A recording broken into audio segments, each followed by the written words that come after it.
Hey YouTube, it's your girl Miss Ree. Moving on, we're going to make cheesy onion and roasted potatoes. How I do it is I've cut up my potato, I've cut up my onion, and what I'm going to do is layer it in the pan with just the potatoes and the onions. The cheese will be last because that's the last thing I'm going to do, but that's after they're actually mostly completely done. So I'm going to move the screen down so you guys can see what I'm doing. The only thing that I really season this with is salt and pepper because you don't want anything taking away your flavor. So basic salt and pepper. My potatoes I've already cut up, and I've cut them this way, you know, the round way. But however you want to cut them is fine. I mean, there's no right or wrong way to do it. And I have my onion, which is right here on my cutting board. And I just cut that, you know, long ways.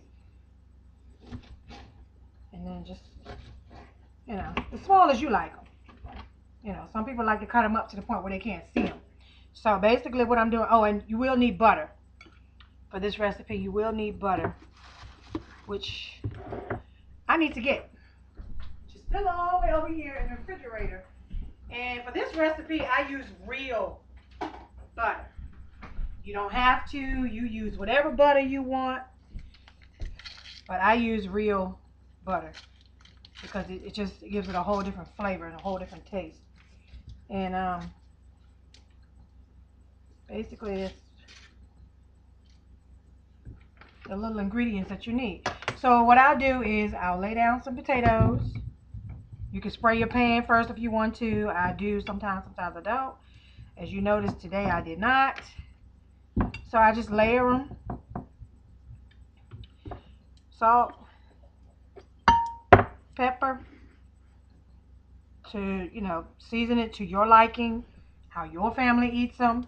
Some people use seasoning salt, but I really don't want to. But I mean, if you want to, that's cool. Onions and the butter. And I just, you know, I don't know if you can see me slicing the butter. That's how I slice the butter. And I'll just take it and drop it in little spots. No particular order, no anything like that. And I'll just spread the butter throughout. And you just continue as much as you need or want, you know, how big your family is or whatever. You just layer it, you know, you just keep going with it. You just keep layering, you know. Each layer gets its own layer of onions, its own sprinkle of salt and pepper, seasoning salt if you like, whatever you use, you know, tickle your fancy or whatever. Every layer gets a little bit of salt and pepper. Of course, you saw I use more salt than pepper, but to each his own. You know, you cook to your healthy desire. Everybody gets their own little thing of butter. And I'll just take it and cut it up and just, you know, wherever it falls out of my hands, where it lands in the pot. Okay?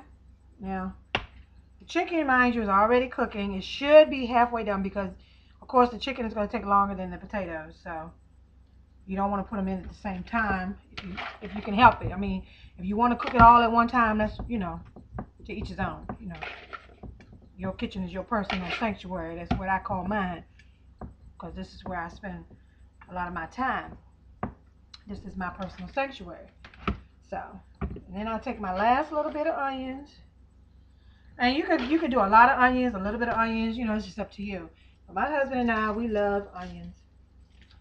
You know, it's not much that we don't put onions in. You know, if you find you run out, then you just cut up some more.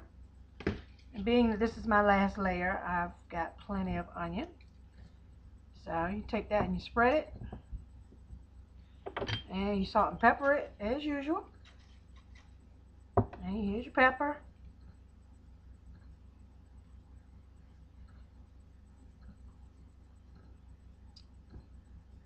And my butter. I mean, you scrape it, cut it, however you want to get it into the pan is up to you. however, you know, you get it in there.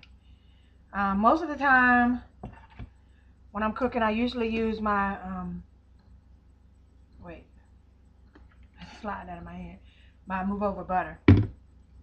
Because it's soft, it's creamy, and if you ever go to O'Charley's and get their rolls, that's the same type of butter. I don't know if it's the same butter, but it's the same type of butter. It's soft and it's creamy and it tastes so good. But anyway, put as much butter as you like, much butter as you need. I have a little bit left of this, so I'll spray this on there as well. And then I'm going to add just a little bit of water at the bottom because they're going to create their own water as they cook. And you don't want to overpower with water because before you put the cheese on, you're going to have to drain it a little bit.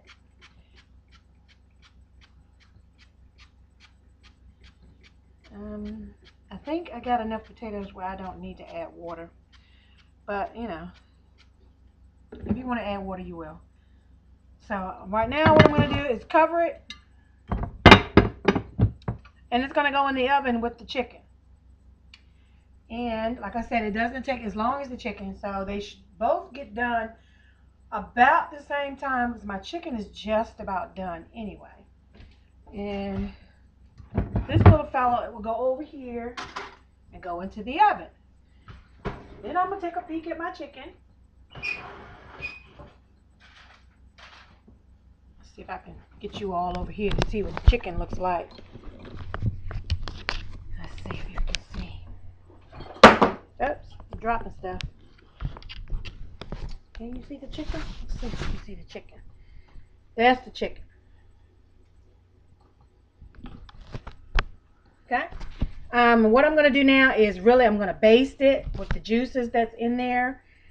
I'm just going to take my little brush and poke holes in it and baste it with the juices that are down in there so they'll go down into the meat. And like I said, it's done, but I want it to get a little crispier, a little more done than this. So by the time my potatoes are done, my chicken should be done as well. So that's what my little chicken looks like. And I'm going to baste it with my brush, my little baster brush, which I've already basted once. And I'm going to baste it again. And unfortunately, I'm back on the laptop. So, because the camera doesn't move with my lips, and it irritates me to put a video out there like that. So, until I can figure out how to work it, if somebody knows how to do that, tell me how to get the words and the lips to move together, then shoot me a message, help a sister out. But until then, that is my take on roasted chicken and potatoes. And like I said, once the potatoes are done, then I'll add the cheese and put it back in the oven and just let the cheese melt all over it. Or you can eat them just like this, add a little seasoning salt after they're done. And, you know, go for what you know. And then you got potatoes and onions all together. You got sauteed onions and potatoes. So, it's time for Miss Ree to get it all together because Big Daddy will be home in a little bit. And when he comes in after working 10 to 12 hours, he's ready to eat. So, Miss Ree will see y'all next time. Bye.